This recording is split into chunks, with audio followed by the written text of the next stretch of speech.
Hello and welcome to a beautiful day in Blauvelt, New York. We're walking along the long path, and today's thoughts revolve around music once again. I was thinking about what are some of my favorite rock and roll solos, and I've got a couple or three for you today. Of course, there are many wonderful, perfect rock and roll solos, but this is just a few of them. The first is not surprising at all, but the second two, you might not have thought about before. So, number one, AC/DC's You Shook Me All Night Long. Angus Young, the master of vibrato. This solo is all about tension and release.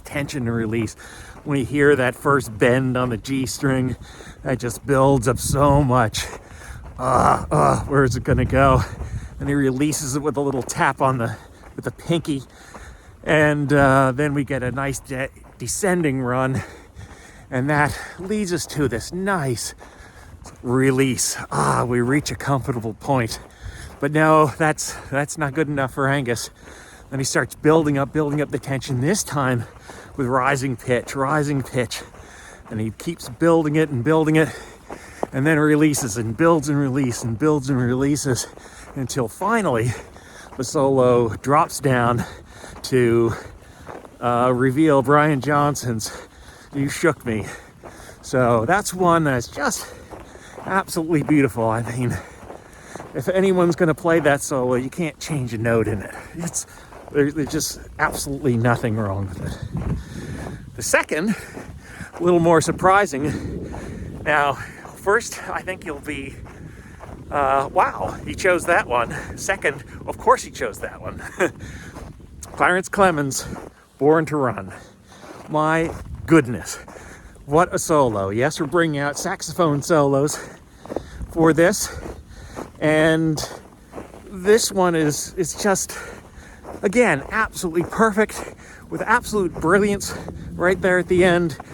It's something special. It really starts us off building tension, almost pedaling around a particular note. He's going up, he's going down. Where's he going to go with this? Grows up a little bit more, then cascades nicely downward. And then, as I try not to cascade down this little hill, it cascades downward, and then this wonderful spiral, upwards, until he releases with those final notes. Dun, dun, dun, dun. But here the solo's doing so much. It's bringing the sensation in, and it's making that transition into that thoughtful, almost cerebral bridge. So another absolutely perfect solo. And the final one you might not think about. You might be like, I don't know about this one. It's not the most flashy, dynamic. Well, it is fairly dynamic, but it's not the most flashy. It's not fast. It's basically got quarter notes, about as fast as beat, but it's perfect. It is just sensational. And that is the Rolling Stones' Heartbreaker.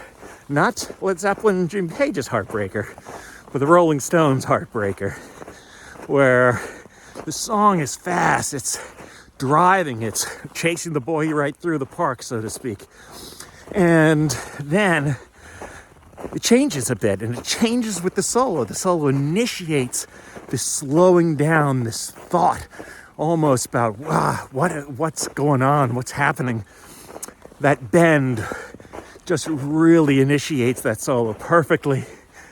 And then we get the bend again, and then it begins to drop down on the G string while overlapping upward, but overall dropping down. Just magnificent. Then the solo climbs back up, basically goes into E minor pentatonic a bit, but you still got some notes there from the E minor scale as well. And once again, you've got a solo that perfectly encapsulates the song. It doesn't just enhance the song, but it changes the song a little, really brings things different and it's, in my opinion, just sensational. Not the flashiest solo, but boy, it is just simply perfect for the song. So, I hope you'll enjoy the little bit of the wonderful snow and scenery, and we'll talk to you later. Bye-bye.